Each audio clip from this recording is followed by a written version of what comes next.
The original CX-9 certainly didn't fit the Mazda tradition. This was a company that was known for building lightweight, inexpensive, fun-to-drive vehicles, whereas the original 7-passenger crossover was about 10 inches longer than most of their competitors. This week I'm testing the second generation, all new after 8 years on the market. Let's take a look and see what Mazda has done to their largest offering.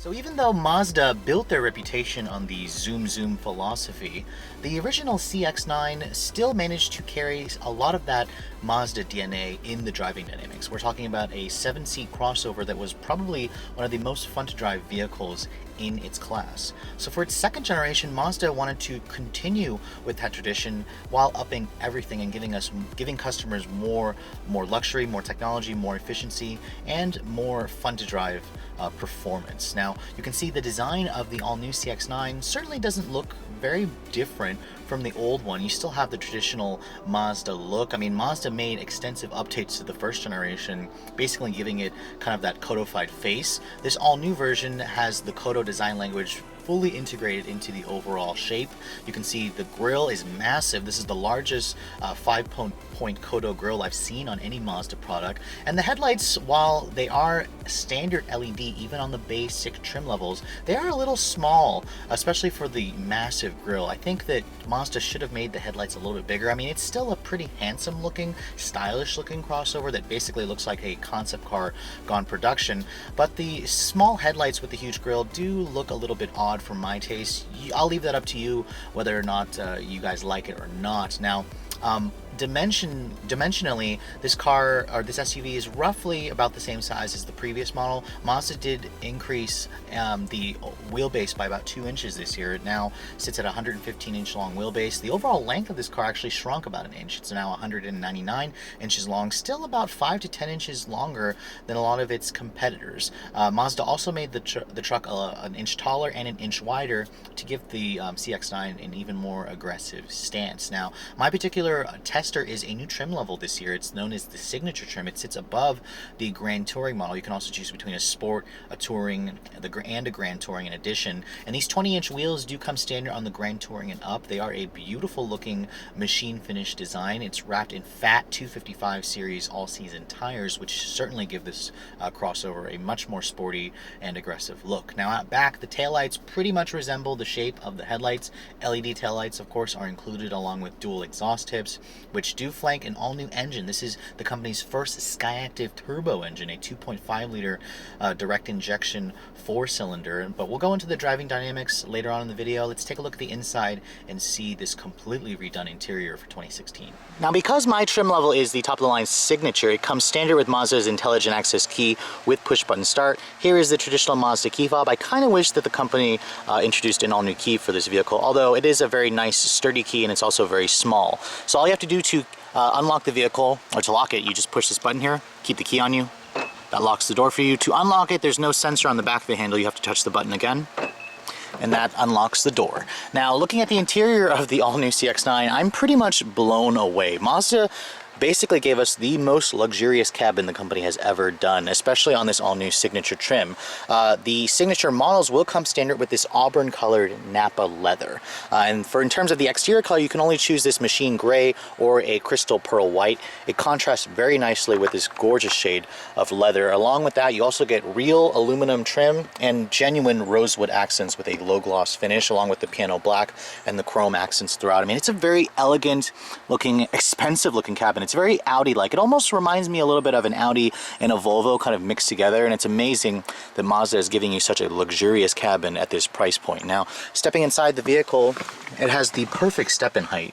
You kind of expect that with a crossover in this class, but nevertheless, shutting the door really solid sounding doors. I mean, this is an all new platform. I expected no less.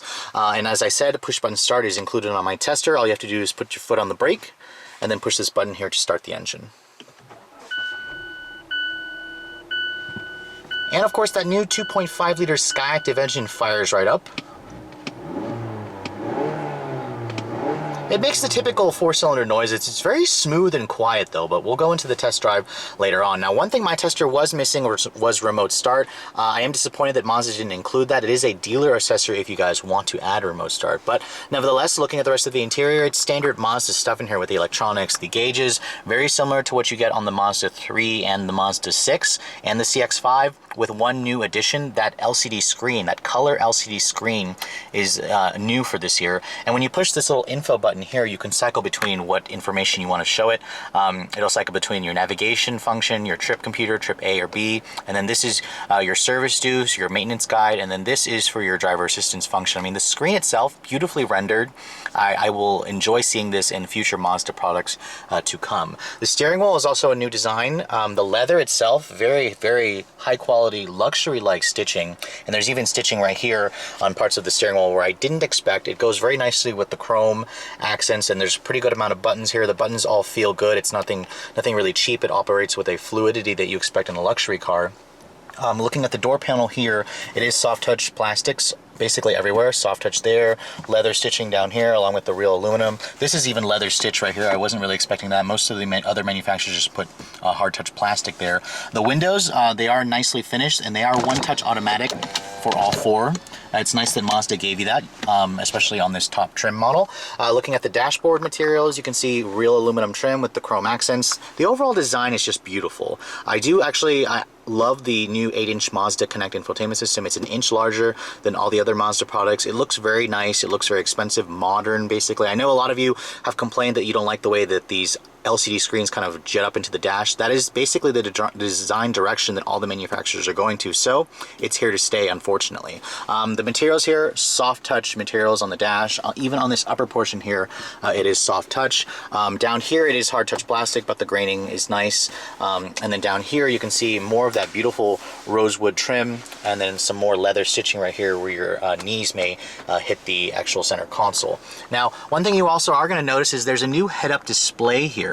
Instead of that cheap plexiglass screen that flips up, the CX-9 introduces the actual active driving display that projects an image into the windshield, basically like everyone else. I complained about that in the lesser Mazda, so it'll be nice to see the company trickle that down into other products.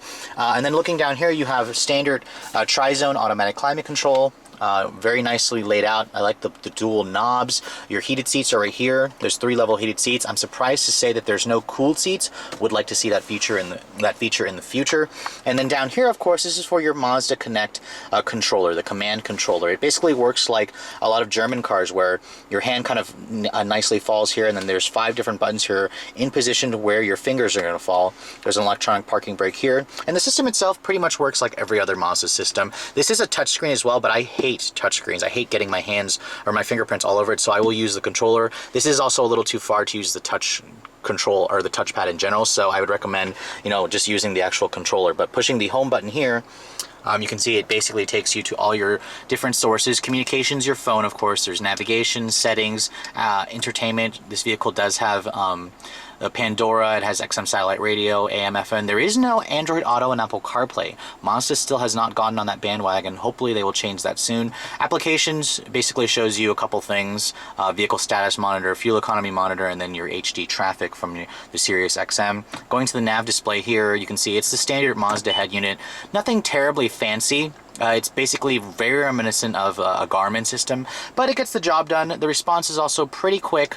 So Mazda has most of the basics down. They just need to follow it up with Android Auto and Apple CarPlay for me. Looking at the rest of the controls down here, your volume knob here, nice and easily positioned. There is a sport mode button here. It basically just turns sport on or off. I'll show you the differences later on in the test drive. And then the seats. These seats are extremely comfortable for me on the driver's side. The passenger side, on the other hand, is only a 4-way adjustable, while the driver's side is a 6-way adjustable. I found the seats to be very good. Some of my colleagues that sat in this car didn't really think so. So my recommendation, try the seats out, see if you like them. Looking at the center console here, it's nice and padded with soft leather, and then it does open in 2 different ways. Your USB port is in there, your aux port is in there, there's decent storage. A sunroof is included on this signature trim. It's just your standard size sunroof. There's no pano sunroof. But one thing that the signature trim does give you is LED lighting throughout the cabin, which is definitely a nice feature. You'll also find LED accented lighting going throughout the actual lower parts of the cabin as well, accentuating the overall premium ambiance. Overall, I'm very impressed with the interior of the new CX-9. It'll be nice to see the signature trim kind of trickle down to the other products, but I think it's basically one of the most luxurious cabins, but it is missing a couple of features that some of its competitors offer. Checking out the second row of the new CX-9, there's plenty of space in here, and you have the same high quality Nappa leather with the contrasting piping. It looks very expensive. The seats themselves are very, very comfortable as well. Now stepping inside, it has the same easy step-in height as the front seats. I wouldn't really expect less.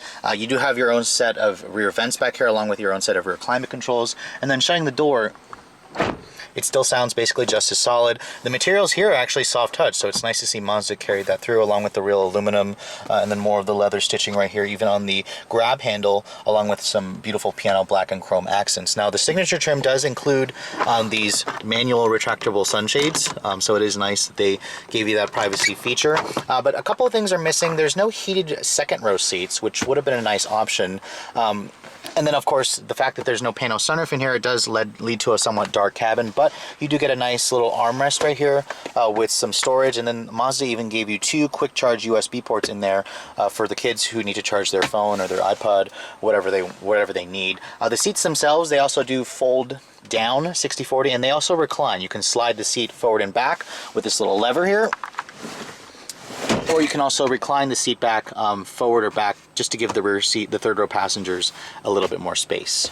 Now, accessing the third row in the CX-9 is not quite as easy as the new Pilot, where they gave you that button and it kind of just hydraulically moves forward. In the Mazda, you have to flip this lever here, and then the seat will flip forward and then it will slide forward, which isn't as easy as the Honda for sure. But getting back here, this third row is definitely more reserved for kids, of course, which most of the vehicles in this class are pretty much the same, but putting the seat back and then flipping this, it's definitely a little bit harder to use versus some competitors. But you can see this is where the seat is when it's all the way back, and this is where it goes to whenever you move the seat forward. So when it's forward a little bit, I have good leg room. The floor itself is a little bit on the high side, so I find my knees a little bit up in the air.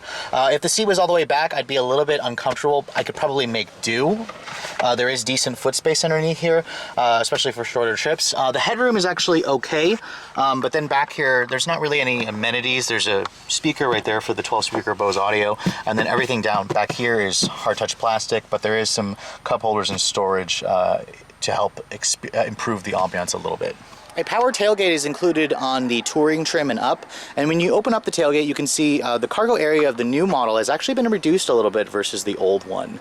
You're looking at around 13 cubic feet of space with the third row up. It's definitely on the small side. The old one, I think, had about 17 cubic feet of space. Now, folding down the third row is pretty easy. Just pull this lever here, the headrest folds down, and then just kind of throw the seat forward. The same thing on this side here. And when you fold down all of the seats, you're looking at about 70 cubic feet of space, which is actually 30 cubic feet less than the old one, which is definitely weird to me. I mean, the space itself is definitely very usable, so I'm wondering why Mazda had to reduce it so much, but nevertheless, this is still a very practical vehicle. And then you can look underneath here, there's even some storage underneath there if you need to hide some cargo from praying eyes.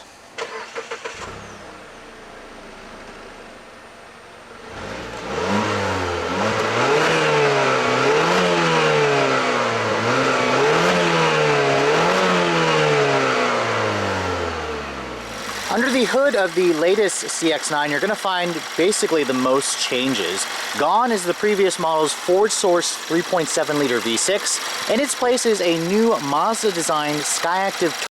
This is the company's 2.5 liter Skyactiv G gasoline direct injection 4-cylinder with a high compression ratio. And the ticking noise, which you hear, that's normal. It's part of the direct injection system. Now, this is the first turbocharged engine under the company's Skyactiv nomenclature. We're all hoping that Mazda plans to put this motor in all the other Mazda products. And in this application, it only makes 227 horsepower, but it makes a very stout 310 pound-feet of torque. Now, the horsepower definitely sounds pretty disappointing, but keep in mind, if you put premium gas in this car, it'll get 250 horsepower. Still not the highest horsepower per liter, especially for given the size of the engine. What Mazda tuned this engine for is torque, and it makes 310 pound-feet of torque at a very low 1900 RPM, which is basically what you want in a crossover like this. Mazda did a lot of research, and they found that a lot of owners of these crossovers do not push their engines past, 5,000 RPM, which is where most of the power lives in a lot of the V6 competitors. Now, fuel economy has also been significantly improved versus the old one.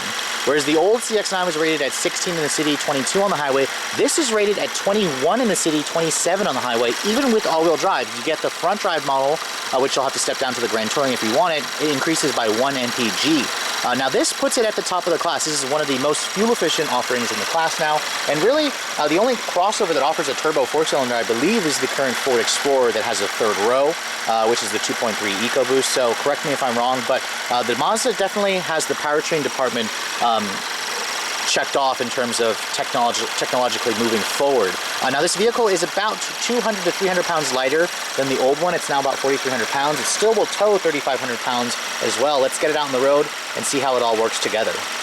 So if you guys remember, I did a full review about 2 years ago on the 2015 CX-9, which I was honestly pretty impressed with it. It was probably one of the most agile driving large crossovers I had ever driven, but the vehicle definitely felt old, especially at the time. The new 6 was out, the new 3 was out, the new CX-5 was out, and I was waiting for Mazda to completely redesign their largest vehicle. So first setting off in the fully redesigned model, I'm definitely loving the overall ambiance. The luxury car feel in here is just way nicer than everything else I've driven, and the car still has that nimble feel. Even though this is one of the larger offerings, it definitely still drives a lot smaller than its size would suggest.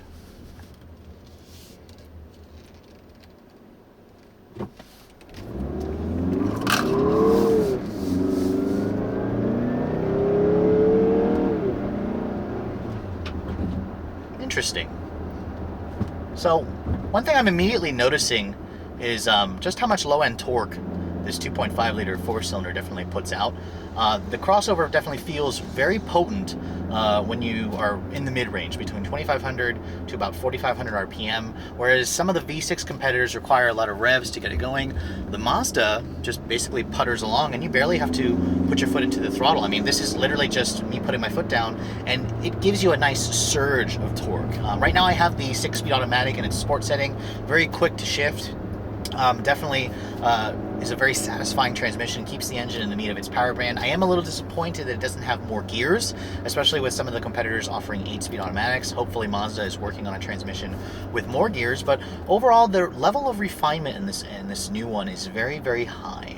The noise level is also very low. The visibility is good. I can see basically everything, even though this car does have a plethora of driver assistance tech. I mean, the mirrors are huge, the hood's nice and low. This is a really easy crossover to drive, to be honest.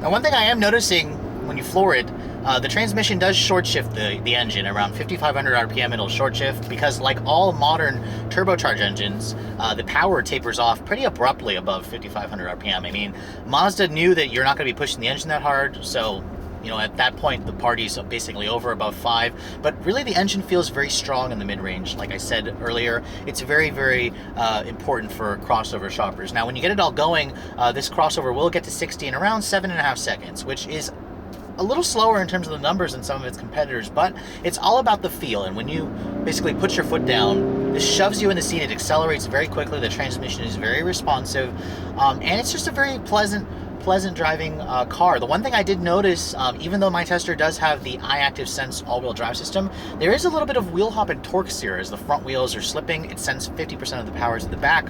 It's a little bit slow. I kind of expected Mazda to be a little bit quicker with that, especially since they're known as a driver's SUV. But finding some corners here,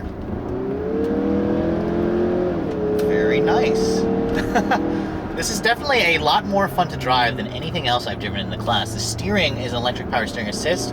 It's very light effort, yet the precision is very high. You do feel body lean. The suspension is softer this year, I'm noticing, but the ride quality has greatly improved because of that. And it's incredibly quiet in here. There's very little road, very little wind noise. You do hear a little bit of that 4-cylinder engine groan, and I feel like Mazda's kind of piping in a little bit of engine noise, but I do hear a lot of intake induction howl, not really exhaust noise.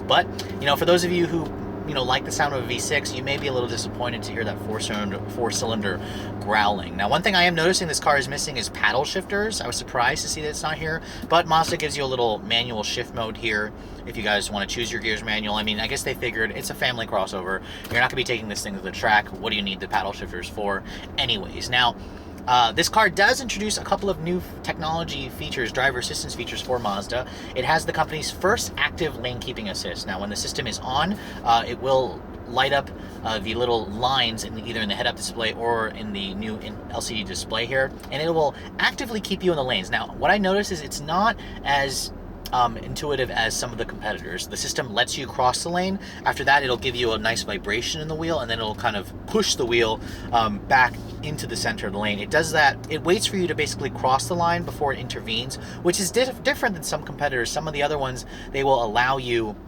or they will keep you in the lane, kind of bounce you back and forth before you actually cross the lane.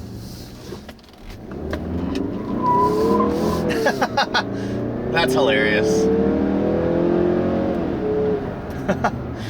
I have to admit, even though this engine doesn't sound all that great on paper, it feels really good out in the real world. I think that's what's important. What's also important is the fuel economy for a vehicle that basically has done a lot of changes this year. Now, Mazda rates this engine at 21 in the city, 27 on the highway.